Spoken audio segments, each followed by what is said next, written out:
Coucou mes vies, j'espère que vous allez bien. Écoutez-moi, ça va super bien. Ici au Girl Miss Dupré-Lato et bienvenue aujourd'hui dans un nouvel épisode de You Bet Her. Ce que vous avez à faire, c'est de tout simplement vous abonner sur ma chaîne YouTube, d'activer la cloche de notification pour avoir des notifications à chaque nouvelle vidéo. Et aujourd'hui, j'ai une invitée de marque. Elle fait partie de notre communauté LGBTQ qu'elle représente super méga bien. Elle est belle, elle est talentueuse, elle est écrivaine, elle est actrice et elle a vendu son dernier roman de plus de 12 000 exemplaires. La fille d'elle-même, j'ai nommé Gabrielle Bouliane Tremblay. Hello, gorgeous! Hello. Ça va bien? Ça va et toi? Oui, je suis super contente de te voir. Merci d'avoir pris du temps dans ton agenda super chargé pour venir ici. Ça fait vraiment plaisir. Amazing. Donc, aujourd'hui, ce qu'on va faire, on va commencer par le début. On va te laisser te présenter, puis nous parler un peu de ton parcours avant aujourd'hui. Parfait. Alors, bien, en fait, je viens de la région de Charlevoix.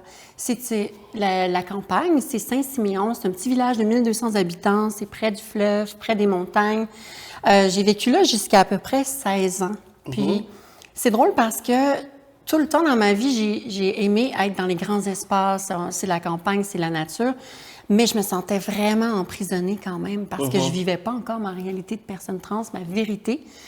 Ça fait que j'ai longtemps été triste dans ces beaux lieux champêtres, pittoresques. J'ai tout le temps été triste. Puis j'avais ce désir-là de juste m'enfuir puis de partir. Puis quand j'ai eu presque 18 ans, je suis partie à Québec, dans la région dans le quartier de Charlesbourg, pour, avec mon copain de l'époque, faire un cours d'actrice. Je voulais être actrice. J'avais des grands rêves d'actrice, d'acting. Et j'ai fait 8 ans de relation quand même avec ce gars-là. Et qu'est-ce qui est arrivé? C'est que après 2 semaines seulement entrée dans ce cours-là, j'aimais pas la personne que je voyais dans la télé parce qu'on se faisait beaucoup filmer pour les exercices de jeu, pour apprendre. Et je voyais ce gars-là qui était pas moi, dans le fond. Donc, pour faire court, j'ai juste pas aimé mon expérience, mais en même temps, c'était le rêve de ma vie d'être actrice. Et finalement, à contre-cœur, j'ai abandonné le cours. Et là, je me suis dit, mais là, je suis pas déménagée à Québec pour rien. Alors, je me disais, mais qu'est-ce que je peux faire d'autre? Qu'est-ce que j'ai envie de faire? Et finalement, j'ai regardé dans mon historique de goût, de préférence, puis c'était le maquillage. Et le maquillage, alors j'ai appris la cosmétologie. J'ai fait de la cosmétologie, de l'esthétique, un cours et j'ai décroché un emploi dans les pharmacies en tant que cosméticienne conseillère beauté. Et là, je commençais ma transition, je commençais à me féminiser aussi, à utiliser du maquillage, même s'il y avait les gens autour qui disaient « Ah, mais c'est... » On m'appelait madame, même si mon tag name, c'était mon ancien nom masculin. Et je pense que aussi la féminité, c'est ça, c'est l'énergie, c'est un état d'être, c'est... Donc, j'ai fait 10 ans en cosmétique. Et là, après ça, il y a eu ceux qui font les révolutions à moitié n'ont fait que se creuser un tombeau. C'est un long titre pour un long film de 3 heures. Et c'était des auditions, on appelle ça un casting sauvage. C'est quand on accueille les gens, tout le monde, expérimenté ou pas, peuvent soumettre leur candidature. Et moi, j'ai dit, oh my God, je venais de rompre avec mon chum de 8 ans de relation. Et là, je me suis dit, j'ai rien à perdre. Le destin me renvoie à cette occasion-là de jouer à la caméra. Et là, c'était pour un personnage trans en plus. Oh wow! Donc, moi, j'étais comme, OK, c'est ma chance, j'y vais. Alors, j'ai fait les auditions à Montréal. J'ai décroché le 2e tour. Et le 3e tour, on m'a dit, OK, c'est toi, finalement. Yes! Et là, après ça, ça l'a fait boule de neige. Le film a remporté le meilleur film en 2016 à Toronto, au Festival du film de Toronto, au TIFF. Et moi, j'ai une nomination comme meilleure actrice de soutien. Oh wow! Et c'était la première fois qu'une femme trans au Canada avait, merci, avait cette reconnaissance-là. Donc, ça l'a brisé des barrières, ça l'a fait tomber des murs. Et tout le monde en parle, a eu vent de cet exploit-là, si on peut dire, historique. Et ils m'ont invité à tout le monde en parle. Et c'est comme ça qu'on m'a connue publiquement. Donc, la genèse là, de la petite Gabi, de la campagne et maintenant à Montréal, plus connue, ça vient de là. Mais entre-temps, on a parlé du roman et sur 15 années, moi, j'écrivais un roman en parallèle sur mon expérience et tout. Et ce roman-là, La fille d'elle-même, qui est paru en février 2021, c'est de l'autofiction. C'est basé principalement sur ma vie, les épreuves que j'ai eues à vivre et tout, mais il y a aussi de la fiction. Mais n'empêche que c'est quand même une œuvre qui se rapproche très fidèle à ce que j'ai vécu. Et je pense que c'est c'est le seul œuvre autofiction fait par une femme trans. Francophone au Québec. Francophone, Ouais, exactement. ouais. Mais raconte-moi, genre comme, moi je veux aller un peu plus en arrière pour savoir un peu comment tu as vécu ta transidentité. C'est-à-dire que quand tu étais dans ta ville, dans ta campagne et tout, est-ce que tu avais comme des personnes avec qui tu t'identifiais? Est-ce qu'à ce moment-là, tu te posais des questions par rapport à qui tu es, par rapport à ce que tu ressentais? Raconte-moi un peu cette partie-là de toi avant qu'on aille à Québec. Oui, OK, parfait. Je voulais juste spécifier aussi, c'était le premier ouvrage. Mais après, il y en a eu d'autres. Là. Il y a eu Chris Bergeron avec Valide, mais c'était la première fois qu'une femme trans publiait, dans le fond, l'autofiction en français au Québec. Oui, en fait, moi, depuis que j'ai 4 ans, que je le sens, que je suis une fille, une petite fille pour l'époque. Et il y a toujours eu ce moment dans ma vie où est-ce qu'on s'adressait à moi au féminin. Quand la visite arrivait chez mes parents, « Oh, elle est belle, votre petite fille, tout ça. » Puis ma mère le reprenait tout le temps, elle disait « Non, non, non, c'est un petit gars, c'est mon petit gars. » Et moi, à chaque fois, j'étais comme embarrassée. J'étais comme vraiment gênée qu'elle reprenne les gens parce que pour moi, ces petits moments-là, ces 3 secondes-là, c'était là que j'avais vraiment l'impression d'être vue. D'être vue, d'être reconnue. Puis on le sait à quel point dans la communauté, c'est important de se faire reconnaître en tant que la personne qu'on est. Puis utiliser les bons pronoms, d'ailleurs, c'est tellement quelque chose de base, mais aussi tellement important pour nous, les personnes trans. Puis je pense que ces petits moments-là, ça a été comme des petites miettes qui allaient m'amener à comprendre plus tard. Mais il faut savoir aussi que je suis née dans les années 90, dans un milieu rural où est-ce qu'il n'y avait aucune information sur la transidentité. On n'en parlait pas beaucoup. Quand j'allais à Baie-Saint-Paul, qui est vers la fin de Charlevoix, ou le début de Charlevoix, c'est quand on arrive de Québec, il y avait une personne qui s'habillait en vêtements féminins, puis tout le monde disait « Ah, c'est le gars qui s'habille en fille. Mais avec le temps, je me rends compte que c'était peut-être pas un gars qui s'habille en fille, mais une personne trans, mais personne n'avait les mots pour le dire. Puis moi, après ça, on dirait que ça l'a comme fait que, OK, ben il faut pas que je vive cette vérité-là. Ma vérité de... Moi, j'aimais ça aussi m'habiller avec des vêtements féminins. J'ai 2 sœurs plus vieilles et plus grandes que moi. Et des fois, quand les gens partaient, j'allais, moi, me déguiser. Ben je disais, pour moi, c'était de m'habiller. Je me déguisais même pas. Puis c'était l'inverse. C'est quand j'étais un garçon que je chantais, que je jouais un rôle qui n'était pas le mien. Fait que les vêtements, tout ça, pour moi, ça a passé par là aussi, mon expression de genre. La musique, je faisais du lip-sync dans ma chambre, même dans les bois. Des fois, je me rendais dans les bois et j'allais chanter. Puis les arbres, c'était comme mon public. C'était vraiment drôle. C'était le public qui restait, en tout cas. J'étais comme, OK, je pose pas. Et qui te jugeait pas, en plus. C'est ça! Puis en plus, c'est ça qu'il y avait de beau là-dedans, les animaux, les oiseaux, les arbres, ça n'a pas de jugement envers les autres. Fait que c'est comme là que je me sentais vraiment vraie. C'est quand j'étais à l'abri dans la forêt. Puis littéralement, moi, ma maison d'enfance, elle est située à l'orée des bois, dans le sens que 2 minutes de marche et j'étais rendue en plein dans la grosse forêt. Mais j'allais pas loin, évidemment, mais quand même, j'avais mes petits coins secrets. Et ça m'a inspiré d'ailleurs le livre La Voix de la nature, qui est un livre qui est paru après La fille d'elle-même. C'est vraiment basé sur mon expérience de lip-sync, où est-ce que je chantais, puis je personnifiais les chanteuses. Je me mettais du vernis sur les ongles, tout ce qui pouvait être féminin. Puis même quand j'étais jeune, je regarde des photos Polaroid de quand j'étais jeune, puis je vois des vêtements que j'avais, c'était comme amples, des bodysuits, très amples, très violets, mauves, des couleurs qu'on n'associait pas nécessairement à l'époque aux garçons.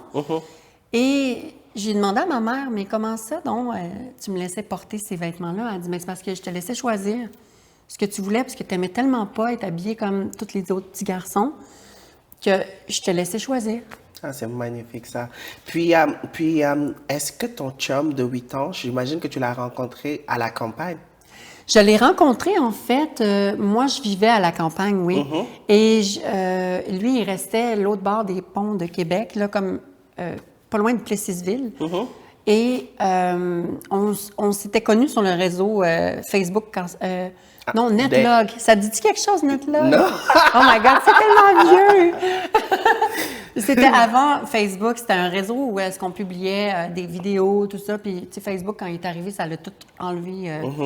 Swipé, si je peux dire en bon français, tout le reste. Et, mais c'est là que j'avais rencontré ce gars-là sur Internet, mais c'était pas un site de rencontre à proprement parler. Puis j'étais vraiment intéressée par lui, puis on s'écrivait, on s'échangeait, on se parlait beaucoup. Finalement, on se parlait longtemps, puis beaucoup. Puis après ça, moi, quand j'ai vu une opportunité aussi de m'en aller de chez mes parents, parce que c'est pas que je les aimais pas, mais j'étais tellement pas bien, puis je sentais que... Je sentais en fait qu'il m'aimait, mais que c'était pas la bonne personne qu'il aimait. C'est vraiment bizarre le feeling que j'ai de...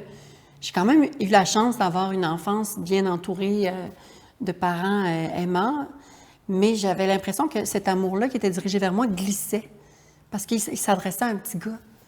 Puis moi, c'était une fille, tu sais. Fait que j'avais l'impression que... C'est con à dire, mais que j'ai pas été aimée comme j'aurais voulu être. Mais est-ce que pendant ce moment-là, est-ce que tu t'es dit comme, est-ce que tu t'es dit comme, oh, est-ce que je peux en parler à mes parents? Comment c'était comme l'environnement familial? Est-ce que tu avais comme cette opportunité de pouvoir comme t'ouvrir peut-être à ta mère, par exemple? Qu'est-ce qui te bloquait par rapport à cela? Bien, je pense que c'est le contexte familial, le contexte géographique et le contexte de l'époque dans laquelle on a grandi. Dans ma famille, j'ai pas grandi dans un environnement nécessairement où est-ce que je me sentais à l'aise tout le temps de partager mes états d'âme. Par exemple, je sentais que peut-être c'était par mesure de ne pas vouloir déranger, puis d'avoir l'impression d'être pas assez forte. Puis c'est une pression que je me mettais, je pense, moi-même, plus que la famille ne me permettait pas ça. Je pense que c'est juste ma personnalité était très, très introvertie. Shy, très introvertie. Même ma mère, des fois, j'étais dans la même pièce que ma mère, puis elle me disait, je ne vais pas dire mon ancien nom, mais elle disait, où Gabi, tu sais? Puis j'étais juste en arrière d'elle. C'est juste à quel point j'étais tellement fantomatique, tellement transparente. Puis c'est ça, fait que j'avais pas l'impression que je me sentais bien à l'aise de partager mes états d'âme. Fait que j'écrivais beaucoup. J'écrivais énormément. J'avais un journal intime qui me permettait justement de livrer tous mes états d'âme puis essayer de me comprendre aussi. Parce qu'il faut, tu sais, j'avais tous les mots possibles à ma disposition, mais il manquait ce mot-là, trans. Ouais. Il me manquait ce mot-là. Oui, je comprends. Puis j'ai l'habitude tout le temps de le dire. Je dis que la phase la plus importante, c'est la phase où on apprend à se connaître, où on apprend à s'identifier, où on apprend à s'accepter et à s'aimer. Je pense que c'est cette partie-là qui est vraiment plus importante que de faire son coming out. C'est vraiment comme d'être déjà prêt ou prête de le faire avant d'en informer aux autres personnes. Mais est-ce que ton voyage de chez tes parents à Québec, qu'est-ce que ça a changé? Qu'est-ce que ça a fait en toi? Ah, moi, c'était la grande délivrance, c'était la liberté. Je savais que j'allais dans une région un petit peu plus ouverte, Québec. Et je savais aussi que c'est là, comme quand j'avais 18 ans, j'ai commencé à sortir dans les bars. Et j'ai commencé à rencontrer des gens un petit peu plus diversifiés. Queer. Donc, la communauté queer, c'est là que j'ai commencé à vraiment... Parce que, tu sais, même au secondaire, où est-ce qu'on est avec plein d'élèves, à l'époque, quand j'ai fait mon coming out homosexuel gars, parce que j'assumais que vu que j'étais attirée par les gars, j'étais un gars homosexuel, ben on était comme très rares dans l'école. Tu sais, on était peut-être 5-6 personnes homosexuelles. Puis, tu sais, quand tu vas à Québec, après, tu te rends compte que, OK, on n'est pas tout seul. Tu sais, on n'est pas des cas isolés. Donc... Le Québec, là, quand j'ai été dans la vie nocturne, c'est là que je me suis rendu compte que c'est beau de voir tous ces gens qui s'assument, qui sont libres. Et j'ai fait de la drague, j'ai fait du drag. Oh, wow! Oui, j'ai fait de la personnification féminine pendant très brièvement, mais assez pour me rendre compte que, OK, cette forme-là d'expression de soi, je l'aime. Puis j'étais différente des autres drag queens dans le sens que j'étais pas flamboyante du tout sur scène. Tu sais, mon maquillage, je gardais mes vrais sourcils, je gardais tout vraiment pas trop exagéré. Puis je me sentais encore exclue, même si je vivais quelque chose de beau, mais ça m'a permis de vraiment être à l'aise dans ma féminité devant les autres. Parce qu'avant, comme on l'a vu dans mon passé, c'était vraiment devant les arbres qui ne pouvaient pas nécessairement en parler et me renvoyer un peu comment ils me percevaient. Donc, ça a été beaucoup un jeu de miroir.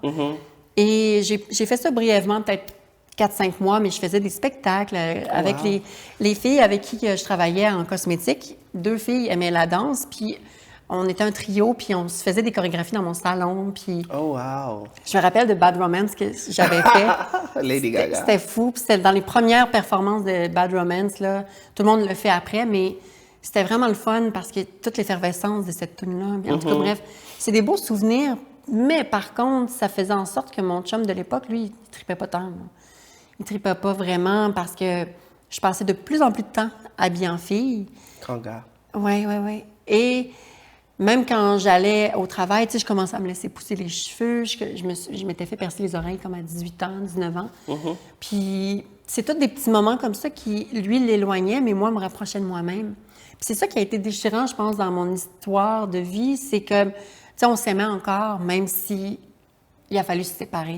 Tu sais, je pense qu'il n'y a rien de plus horrible que d'aimer l'autre personne, puis de finalement faire comme, OK, on doit se séparer parce qu'on n'a pas le choix.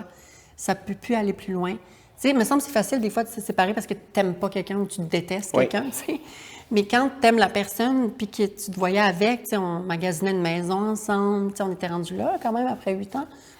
Puis, bref, c'est ça, mais là, on est rendus super amis, puis tout, parce qu'il a vu aussi que c'était ça la réponse qu'il me fallait. Puis justement, il y a une personne trans dans mon entourage à Québec qui m'avait dit, tu sais, quand je faisais des spectacles de drag queen, elle m'a approchée puis elle m'a dit, tu sais, j'ai pas le sentiment que tu es une personne gay, homosexuelle, gars. J'ai le sentiment que tu es une personne trans comme moi, tu sais. Puis j'ai fait, une personne trans, qu'est-ce que c'est ça? Qu'est-ce que c'est ça? Mais je pense que comme quand tu es dans la communauté longtemps, tu peux voir des signes. Parce que moi aussi, Gabrielle, qui est drague aussi à Québec, quand je venais d'arriver et que je chantais Natural Woman de Aretha Franklin, il m'a dit la même chose. Il m'a dit, You are a woman. You are a diva. Maybe you're not... Peut-être que tu le sais pas, mais tu en es une. Puis elle me l'a dit comme ça, blâme. Puis... je pense que c'est ce moment-là où, genre, comme, on avait comme plein de questionnements, où on se disait comme, qu'est-ce qui se passe? Puis je venais d'arriver, moi aussi, à Québec et tout, genre, comme j'avais énormément de questions. Mais est-ce que tu penses que le fait, comme, que ça n'a pas marché avec ton ex, c'était par rapport à ta transidentité? Je pense que oui, parce que, tu sais, j'en vois des histoires de gens, par exemple, qui sortent encore avec la même personne, même si on fait la transition. C'est ça. Puis ça existe, puis c'est des beaux modèles, je trouve, positifs. Mais je pense vraiment que cette personne-là, tu sais, elle n'avait pas de variation, tu sais, dans son orientation. Tu sais, il y avait comme vraiment, tu sais, personne homosexuelle. Fait que, mais c'est ça, je pense qu'on était rendu là aussi, dans nos parcours, de se séparer. Mais, tu sais, il y a aussi les enjeux de santé mentale qu'on ne parle pas beaucoup. Oui. Puis, tu sais, moi, je vis avec un diagnostic de trouble de personnalité limite. Depuis 2 ans, j'ai eu le diagnostic. Puis, mais je regarde ma vie, puis je me dis, OK, j'ai toujours été comme ça, dans le fond, mais maintenant que je le comprends, puis qu'on nomme les choses, je pense que quand on nomme les choses, c'est une reprise de pouvoir. Tu sais, si on est dans une situation abusive, dans une relation, tant qu'on ne le dit pas, « Hey, je suis dans une relation abusive », ben on n'a pas de prise de pouvoir, on ne peut pas s'en sortir parce qu'on ne le voit pas. Mais c'est la même chose quand tu dis « Hey, je suis trans », ben là, tu prends du pouvoir sur ton expérience. Puis là, j'imagine que c'est la même chose pour toi aussi. Oui. Après ça, on dirait que tout s'aligne, tout devient super plus simple. Et c'est ça, on reprend notre narratif, on reprend notre pouvoir sur qui on est. Puis c'est ça aussi pour les diagnostics qu'on reçoit peut-être en santé mentale. Maintenant, on a des mots, puis on peut plus dealer avec notre vérité, notre réalité. Fait que... Mais parce que tu sais, comme tu as souligné un point hyper méga important, parce que nombreuses d'entre nous, des personnes trans, on a ce problème de santé mentale qui est parfois lié à la dysphorie, qui est parfois lié aussi à l'environnement où on évolue. C'est-à-dire que comme quand on est né dans un environnement qui nous dit ce que nous sommes, ce que nous représentons est négatif ou est diabolique même, je pense que c'est vraiment comme très difficile de prendre pouvoir de qui on est et de s'assumer. Et je pense que c'est un traumatisme des fois qu'on a depuis depuis notre enfance, depuis notre adolescence, puis qui nous suit. Parce que je disais ça à des amis, je dis comme être trans, c'est extrêmement compliqué. Même des fois, à travers les femmes, des fois, c'est dur de faire notre place parce qu'il y a une certaine tranche du féminisme qui exclut les personnes trans, qui refusent de considérer qu'on est des femmes, des humains à part entière, mais des femmes, littéralement. Donc, ça, je trouve ça aberrant. Je trouve ça horrible qu'on ne daigne pas vouloir reconnaître qu'on existe. Mais c'est pas tout le monde, on s'entend, mais n'empêche qu'avec la société, l'actualité en ce moment qu'on entend partout, des lois super transphobes aux États-Unis, mais aussi dans d'autres pays, des lois homophobes, queerophobes en fait. Ça fait peur. Ça fait peur. Et moi, ça m'affecte aussi mentalement, là, tu sais, de me dire, mais je ne veux pas retourner dans le placard. Ces gens-là veulent qu'on retourne dans le placard, ils veulent plus nous voir. Puis, c'est comme non, on s'est battu pour sortir de là. On s'est battu. Puis c'est pas vrai que toutes les années de lutte qu'on a faites, toutes les personnes trans qui se sont levées, puis certaines qui sont mortes, ne sont pas mortes pour rien. On veut pas qu'ils soient mortes pour rien.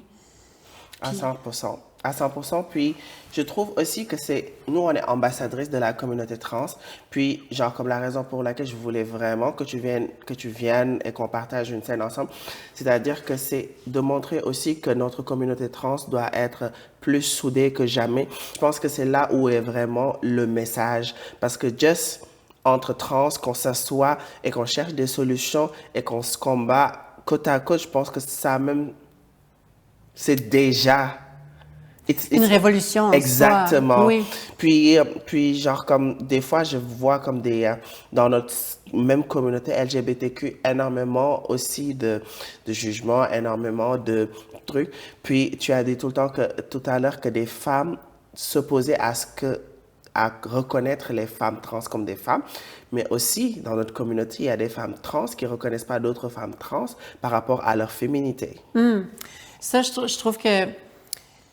Je pense que c'est le reflet, c'est peut-être une espèce de transphobie internalisée, peut-être. Parfois, des fois, qu'on peut vivre, parce qu'on a tellement grandi dans un environnement où il fallait s'habituer à se détester, en fait, puis à pas s'aimer. Pour moi, s'aimer en soi, c'est un acte révolutionnaire. D'arriver... J'ai un tatouage ici, je me suis fait tatouer il n'y a pas longtemps en arrière de la cuisse, puis c'est Queer Joy. Puis pour moi, Queer Joy, la joie queer, c'est tellement irrévérencieux dans un monde où on ne veut plus nous voir. Tu sais, d'être capable de se réunir comme on fait aujourd'hui, de rire, de discuter de nos expériences de vie. Pour moi, le rire d'une personne trans, c'est une révolution. Ça veut dire, regarde, on est plus forte que la peur, on est plus forte et fort que la haine. Puis je pense que il faut être sans compromis dans notre façon d'être, dans notre façon de revendiquer notre espace aussi. Puis entre nous, entre personnes trans, comme tu dis, c'est tellement important d'être solidaires, puis de voir qu'il y a des milliers de façons d'être trans. Il n'y a pas juste une façon d'être trans.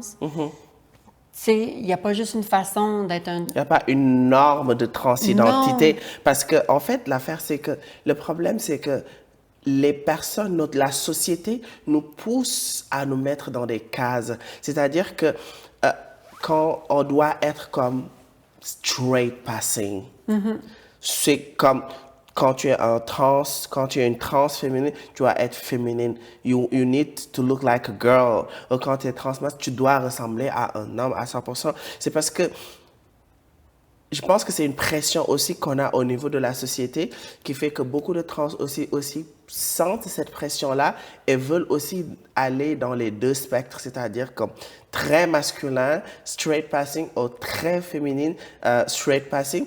Puis aussi, beaucoup de personnes de notre communauté, pas de notre communauté, mais dans l'environnement où on vit, relatent tout le temps le sexe, l'anatomie à la féminité ou à la masculinité. Puis c'est ce que je dis tout le temps parce qu'à chaque fois que les gens, des fois, ils sont tellement à l'aise de nous poser certaines questions comme, oh, est-ce que t'es passé, est-ce que t'as fait l'opération ou pas? C'est des choses intimes, c'est des choses qui ne se posent pas.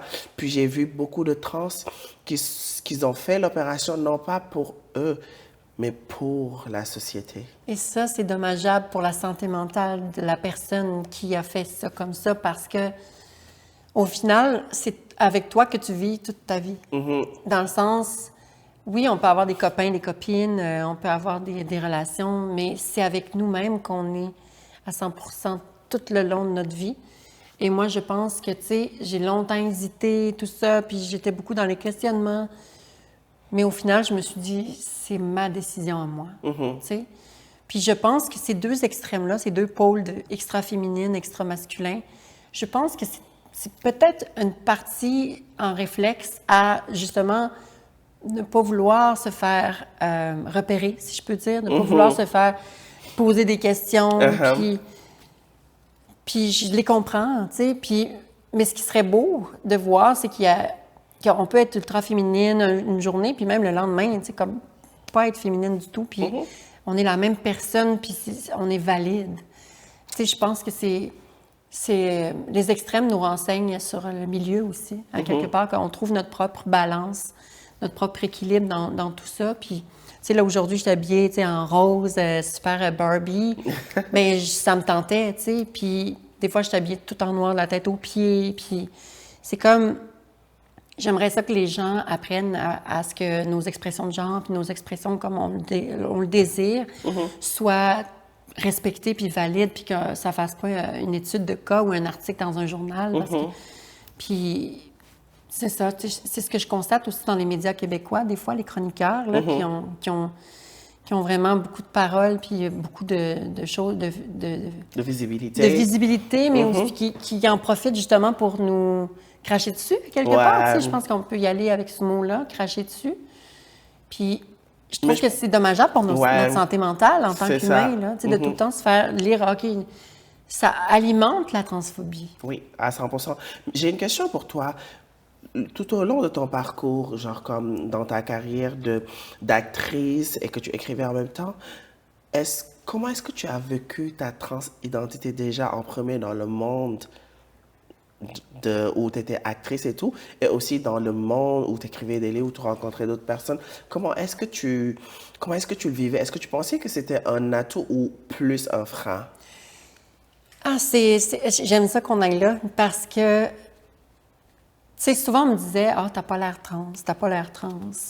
Et cette phrase-là, qui se voulait un compliment à l'époque, pour moi, je le prenais tout le temps comme une espèce de violence, parce que c'est quoi avoir l'air trans? On peut-tu avoir plusieurs façons d'être trans? On peut-tu?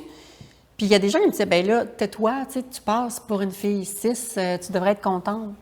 Mais moi, après ça, je trouvais que non, c'est pas correct de dire ça. C'est ça, parce qu'on disait qu'on te valide, mais qu'on invalide tout le monde. Puis on invalide aussi la vraie personne que je suis, finalement. Exactement. Parce que, dans le fond, c'est comme, t'as pas l'air comme ça, mais tant mieux, parce qu'on veut pas que tu sois comme ça.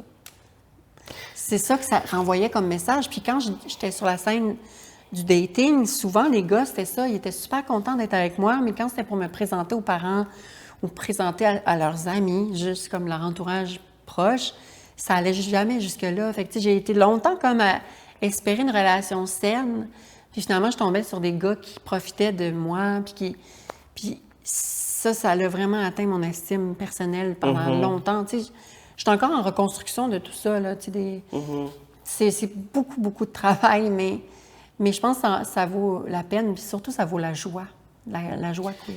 Oui, mais tu as soulevé un point Très important parce que nombre d'entre nous, quand on est issu de la communauté LGBTQ et qu'on entend comme tout ce qu'on se dit, je pense que c'est ce trauma-là qu'on traîne qui fait qu'on a envie de se sentir aimé.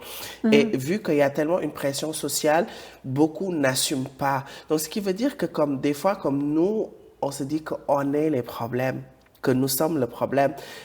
Et des fois aussi, ça fait mal. Genre, comme imagine que tu sors avec quelqu'un que tu aimes, mais que cette personne n'est pas fière et elle ne te traite pas de la même façon qu'il traiterait une femme cis parce on crie tout le temps comme une femme trans et une femme, point à la ligne. Oui. Je suis curieuse de te renvoyer la question, toi. Comment tu vis ça, parce que, tu sais, on le dit souvent, puis je trouve ça important qu'on en parle parce que l'intersectionnalité, puis les discriminations, puis tu sais, je trouve que, tu sais, moi, je suis quand même blanche et caucasienne, et je sais que tous mes amis qui vivent la transphobie vraiment violente, souvent, elles sont des personnes noires. Donc, je trouve ça important de te renvoyer la question, comment tu vis ta transidentité dans une époque où est-ce qu'on est dans la division, on est dans des extrêmes. Moi, personnellement, je pense que la plus importante de ma force, c'est mon amour en moi-même. Puis le fait aussi que je m'assume, puis le fait aussi que je connais ma valeur. C'est-à-dire que Jean, Paul, Jacques, ils peuvent dire tout ce qu'ils veulent ou tout ce qu'ils pensent de moi, mais at the end of the day, quand je dors et que je me couche, je sais qui je suis au fond de moi et je connais ma valeur. Et je pense que aussi c'est important comme aussi de s'imposer, puis de se dire comme j'accepte pas de passer au deuxième plan. Moi, genre comme je viens d'une famille issue musulmane et tout, ça c'est vraiment un autre combat à côté que je menais avec ma famille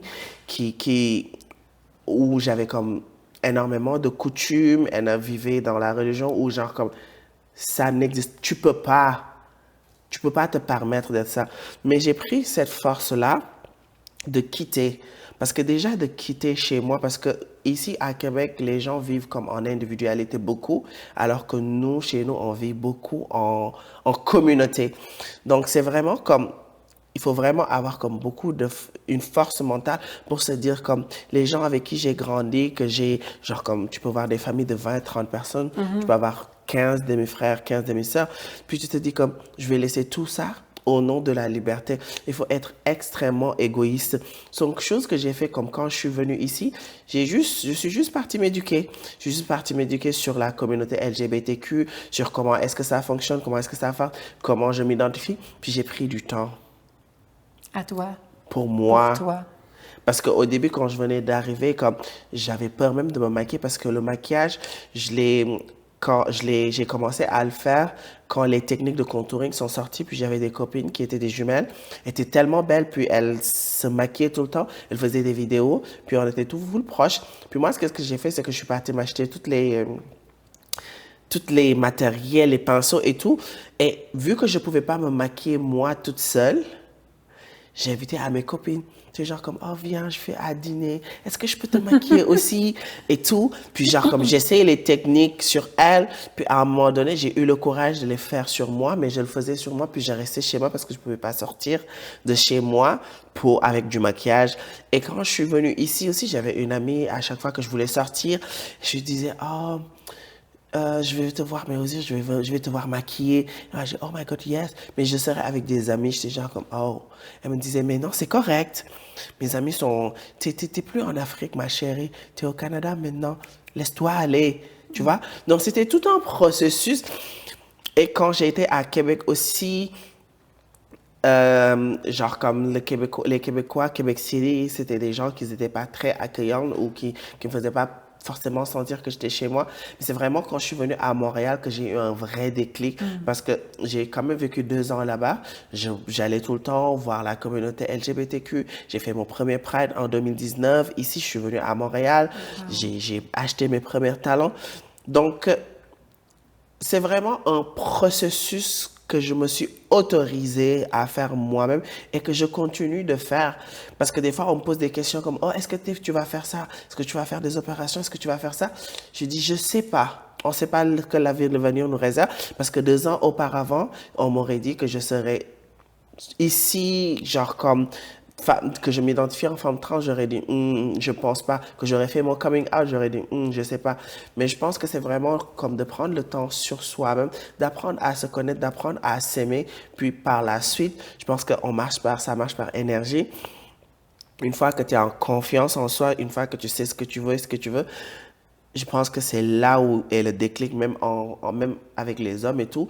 Genre comme, je suis extrêmement picky quand on parle, parce que c'est vraiment ce fait-là, le fait comme que j'ai vu mes sœurs souffrir, que j'ai vu mes sœurs se changer, faire des compromis à cause d'un homme, parce que non, moi, genre comme tu me donnes 100%, tu me donnes zéro, il n'y a pas de juste milieu, il n'y a pas de je t'aime, mais il n'y a pas de mais. C'est C'est ça. soit tu me respectes parce que moi, je me respecte. Je ne vais pas faire de compromis. Je te demanderai jamais de faire un compromis. Je te prends comme tu es et je suis fier de toi.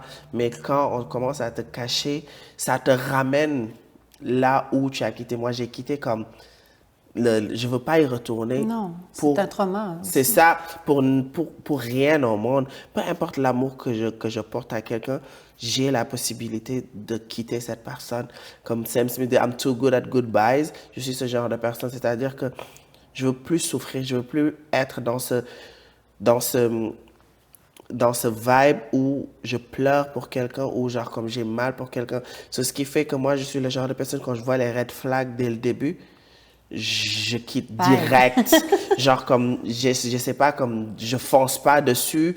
Puis je me dis comme, c'est comme ça qu'on doit faire. C'est-à-dire que tu es un homme, peu importe, moi je te l'impose, je suis une femme trans, puis je suis une femme assumée, puis je suis une femme fière. You take it as I am, or you leave me. J'adore ce que tu dis parce que mon processus d'intelligence émotionnelle était tellement pauvre dans le sens que, tu sais, j'ai grandi avec les Disney, les histoires de princes qui sauvent les princesses, les chansons, Je peux pas vivre sans toi, toutes ces chansons-là des années 90-2000 qui étaient vraiment, finalement, quand tu regardes ça, dans la dépendance affective. Puis, après ça, quand moi, j'ai voulu aimer les gens, ben j'étais tout le temps comme, OK, moi, c'est moi qui fais des compromis, c'est moi qui me change pour les gens. Puis à un moment donné, j'ai comme fait, OK, ça suffit. Puis c'est vrai que quand on se dit, ça suffit, maintenant, je suis, this is who I am and nobody can deal with this. Like, c'est ça qui est beau. Je l'ai constaté aussi que j'attirais des gens, plus je m'aime, plus je m'aimais, plus j'attirais des gens qui étaient bien avec eux-mêmes, mais aussi bien avec moi.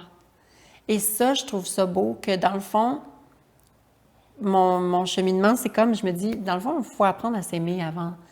Puis, C'est la base. tu sais, je me suis quand même lancée dans une relation de 8 ans à 17 ans. Fait que, tu sais, après ça, quand je suis arrivée sur le célibat, tu sais, j'étais comme à 24 ans, 25, mais j'avais pas vraiment expérimenté tous les aléas d'une relation à deux, puis qu'est-ce que c'est vraiment. Fait que là, je me trouvais comme, OK, je dois faire ma propre définition de l'amour, ma propre définition d'apprendre à m'aimer. Puis tu sais, je dis pas que je suis parfaite, là, j'apprends encore à m'aimer aujourd'hui. Puis des fois, quand tu as les médias qui te disent tu n'existes pas, c'est dur après de faire comme, OK, ben comment je peux m'aimer si les gens me détestent, même pas en me connaissant, juste parce que j'existe. Et ça, c'est rough. Mais c'est vraiment... important aussi, je tiens à le souligner, le travail que tu fais. C'est-à-dire que moi, comme une personne africaine qui vient au Canada, qu'est-ce que j'ai fait? C'est que je suis partie voir c'est qui les femmes trans qui sont ici. Puis je tombe sur un Gabriel Boulial, je tombe sur un Gabriel Marion. Je me dis, waouh, c'est beau. Puis genre comme, c'est des inspirations parce que moi, je vous regarde, je vous vois. Puis ce que vous faites, c'est très important. C'est-à-dire, ce que nous faisons actuellement, c'est très important parce que ça ouvre la porte à d'autres personnes comme nous d'oser s'assumer. Parce que at the end of the day, ce qu'ils veulent, c'est qu'ils veulent nous taire au silence. Parce que comme dans des familles, c'est les non-dits. Quand c'est non-dit, il n'y a pas de problème. Mais c'est le fait que comme, oh, on te voit, il y a les voisins qui en parlent, il y a d'autres personnes qui en parlent. Là, on est mal. Mais non, les personnes qui sont censées nous aimer quand on est juste nous deux, ça n'a pas de problème. Donc, le problème, c'est vraiment les autres. C'est vraiment le regard des autres. C'est Faut vraiment le changer. jugement des autres. Ouais. Donc, c'est important comme que de dire qu'on est là, d'apprendre aux jeunes personnes trans qui sont adolescents, qui sont dans l'enfance, de se dire comme, oh, c'est des belles femmes trans et qui font une révolution et qui font des choses bien. C'est-à-dire que comme quand je tape femme trans, je vois ton parcours, je vois ce que tu fais. Genre comme, c'est important de se dire, oh, c'est la première femme trans qui a écrit à Québec, qui a écrit un roman autofiction et tout. Wow, si elle peut le faire. C'est possible. Je peux le faire, c'est possible. Le contraire aurait été comme...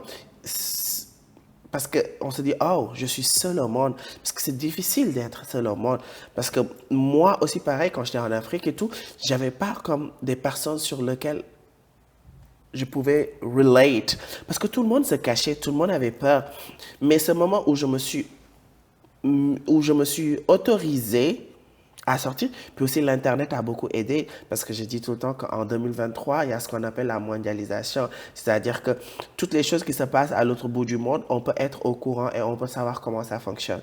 Oui. Donc, ce qui fait que c'est un processus comme de se dire, oh, on n'est pas seul au monde. Puis même mon premier Pride, quand je suis arrivée ici et que je voyais comme les personnes célébraient la fierté et tout, moi, j'ai pleuré parce que j'étais genre comme, c'est tellement comme deux spectres. Je viens de là où on m'a jeté des pierres et là où on me dit comme, live the way you want to live. Comme ça. Tu vois, puis c'est un statement de voir des belles femmes trans qui sont là dans la communauté québécoise et qui font des choses magnifiques et puis qui s'assument et qui donnent le bon exemple parce que j'ai l'habitude de le dire comme, Gabrielle Doulian ne représente pas la communauté trans en son entièreté.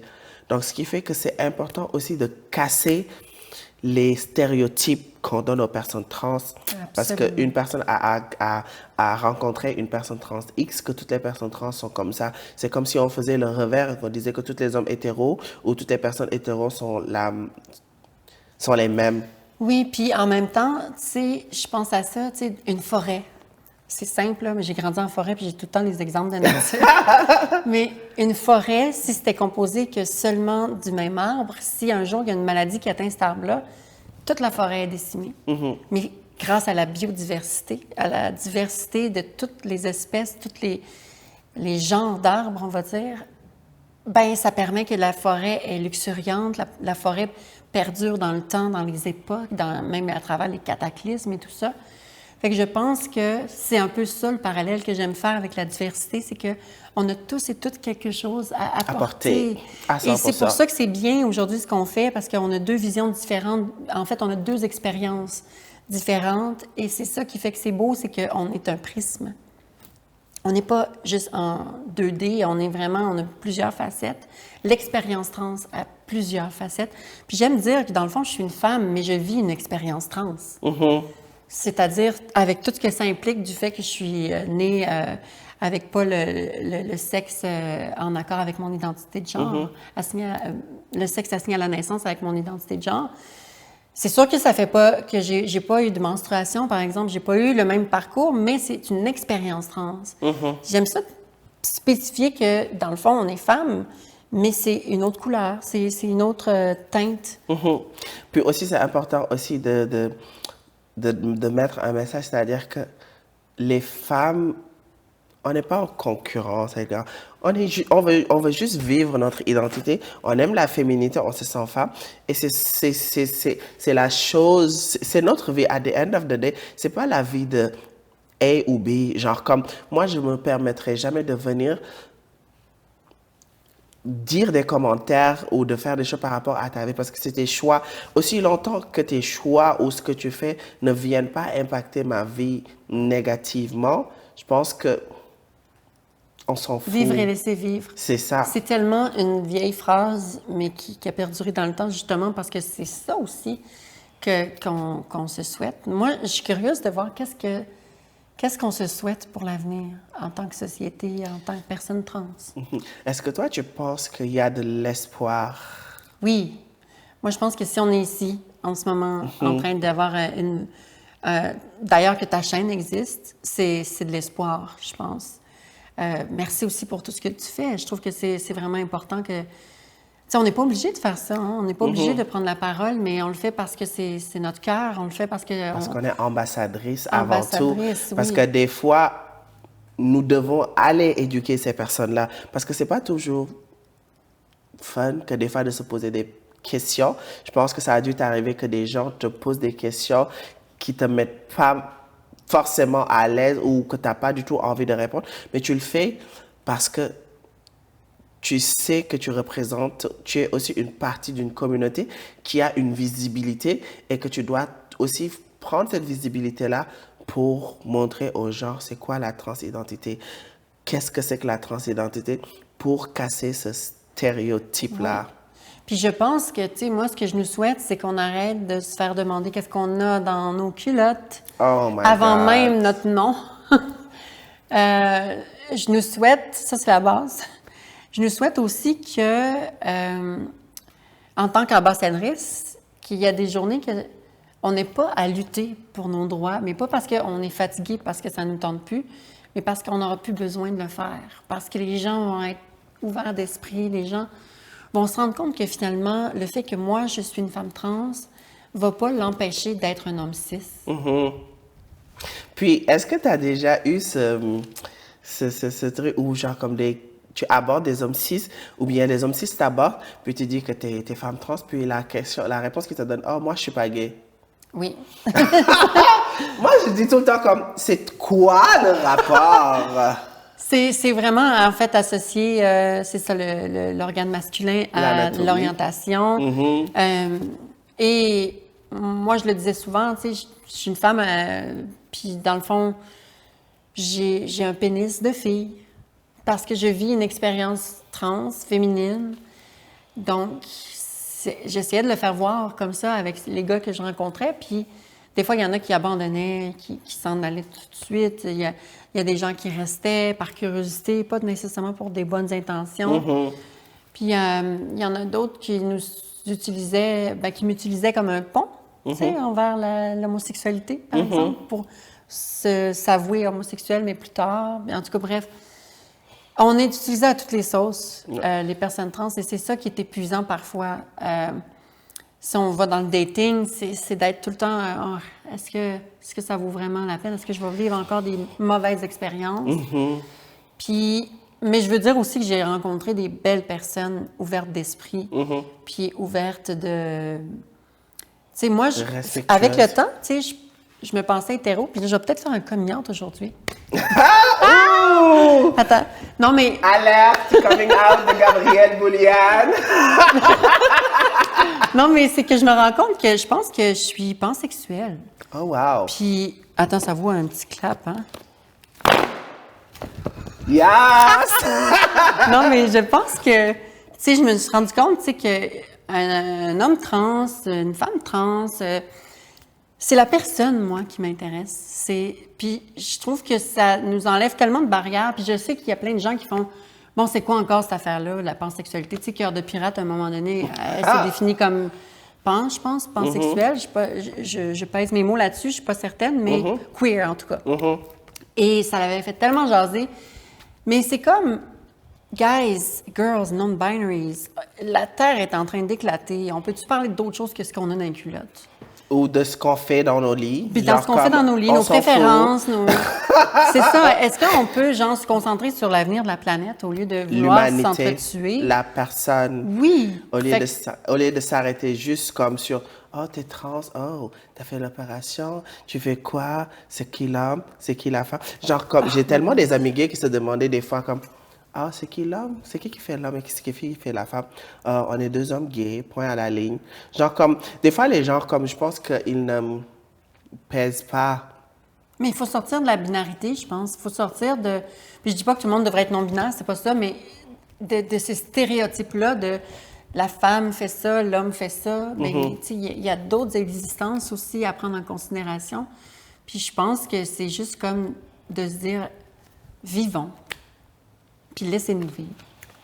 Point à la ligne. Alors, ma chère Gabrielle Bouliane, ça ressemble à quoi le futur avec Gabrielle Bouliane-Tremblay, avec les livres, avec ton carrière en tant qu'actrice et tout? Parle-nous de est-ce que tu as des projets à venir? C'est quoi l'avenir de Gabrielle actuellement? Où tu te vois, disons, d'ici 5 ans? Oh, wow. En fait, La fille d'elle-même a eu un grand succès, a eu sa traduction en anglais il y a peut-être 3 mois, 2-3 mois, Oh, wow. sous le titre Dandelion Daughter. Ouh! C'est tellement hot. Non, je suis contente parce que j'aime l'image des pissenlits qui sont des plantes queer. Pour moi, c'est, tu sais, on a longtemps voulu les éradiquer des pelouses, les pissenlits. Et je me rappelle que c'est un peu ça qui arrive aussi avec nous, notre communauté. On ne veut pas nous entendre, on ne veut pas nous voir. Et ça fait que, mais on est tellement résilients, résilientes, Oui. on pousse partout. On est partout! On est partout, puis finalement, on découvre les bienfaits des pissenlits au niveau intérieur, en tisane, ou etc. Puis on découvre vraiment leurs bienfaits. Donc, Dandelion Daughter, pour moi, c'est comme une espèce d'hymne à la résilience aussi. Et il va sortir chez J.C. Lattès, qui est une grande maison d'édition parisienne à Paris.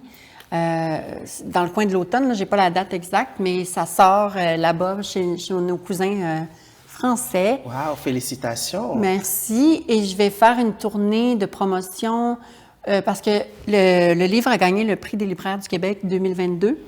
Et quand on gagnait ça, il y avait aussi une tournée de promotion. Et là, je m'en vais en Estonie, à Stockholm également et à Paris pour La fille d'elle-même. Donc, je trouve que ce roman-là a changé ma vie, vraiment m'amène à rêver des choses que je n'aurais jamais osé rêver. Et je vis ce rêve-là. Et c'est le fun, j'en suis reconnaissante. Et puis, au niveau écriture, je suis dans de la co-scénarisation en ce moment pour des projets cinématographiques. Donc, on se croise les doigts pour que ça aboutisse quelque part parce que c'est beaucoup de travail, mais des fois, c'est des processus très longs. Mais je suis beaucoup dans l'écriture de ça et la suite de La fille d'elle-même que je veux pousser jusqu'à l'année prochaine, travailler là-dessus vraiment intensément. C'était pas une suite prévue, mais je vois que ça a fait du bien aux gens, puis ça me fait du bien aussi à moi. Puis là, j'aimerais me concentrer sur sa vie adulte aussi, parce qu'elle est finie, elle commence sa transition, donc il y a tout un monde à explorer pour elle, et c'est pas mal ça pour moi. Amazing. Et quel est le message que tu as aujourd'hui pour toutes les personnes trans, pour toute la communauté LGBTQ, pour tous les alliés qui nous regardent? Et qu'est-ce que tu as à leur dire? Oh mon Dieu, écoutez-vous. Écoutez votre instinct, écoutez votre cœur. Il va toujours vous amener là où vous avez besoin d'aller, là où vous avez besoin d'être. Et pour moi, c'est vraiment ça. C'est comme, oui, des fois, ce ne sera pas facile.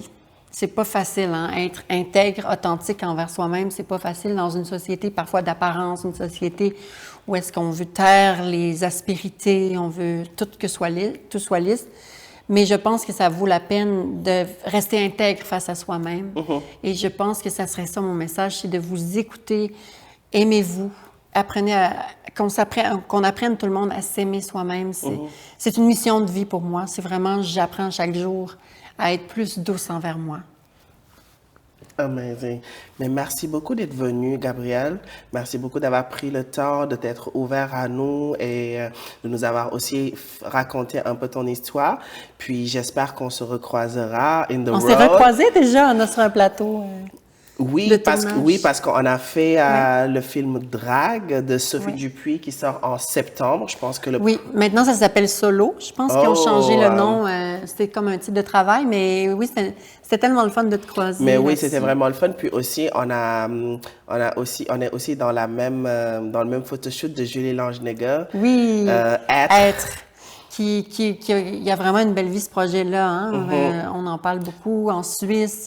Oui, tu étais partie à Suisse et tout pour l'exposition où c'était vraiment comme une exposition dédiée aux personnes trans. Et oui, et non-binaires. Et c'était vraiment beau. Puis quand j'étais en Suisse, c'était ça aussi. C'était de voir ces gens-là qui ne sont pas nécessairement exposés. Je dirais pas exposés, mais qui sont pas dans cette réalité-là, des gens cis qui connaissaient rien de la transidentité, de les voir s'ouvrir, de regarder, d'observer les portraits, de les laisser leur raconter leur propre histoire qui dégageait dans les images. Et Julie Langenegger, c'est tellement une personne extraordinaire. la personne parfaite pour faire ce projet-là aussi. Parce qu'il faut le dire aussi, parce que Julie, c'est une alliée et qu'elle elle s'est dit, comme je vais faire quelque chose pour les personnes trans et les personnes non-binaires, puis je trouve ça juste fabuleux. Puis j'espère aussi qu'on va se retrouver dans d'autres projets, mais de toute façon, je te suis de loin, je te suis sur les réseaux sociaux, puis je te souhaite que le bonheur. Puis genre comme, if you shine, we are all shining, puis we look up to you, et aussi on est fiers de toi, on est fiers de ce que tu fais, on est fiers de ce que tu représentes, on est fiers que tu représentes si joliment notre communauté trans, and keep going. Thank you. Puis, tu es magnifique, puis tu es belle. Et genre, comme je pense que le fait d'être toi, le fait de t'accepter, puis de nous le montrer, je pense que ça aide énormément de personnes. Parce que comme je te l'ai dit, quand je venais d'arriver aussi, j'ai vu des personnes trans. Je suis venue, je ne savais pas qui j'étais. Et c'est des personnes trans d'ici qui étaient sur les spotlights qui m'ont énormément inspiré. Donc, tu fais énormément de bon travail. Merci beaucoup d'être là. Merci. Merci aussi à notre caméraman. Donc, c'est la fin de notre épisode avec Gabrielle Bouliane-Tremblay. J'espère qu'elle vous aura plu. Et comme je le disais au début, n'hésitez pas à vous abonner, à activer la cloche de notification pour toute nouvelle vidéo. Et comme j'ai toujours l'habitude de le dire, vivez votre vérité. Et je vous souhaite plein de bonnes choses, puis je vous envoie plein de love. Bye!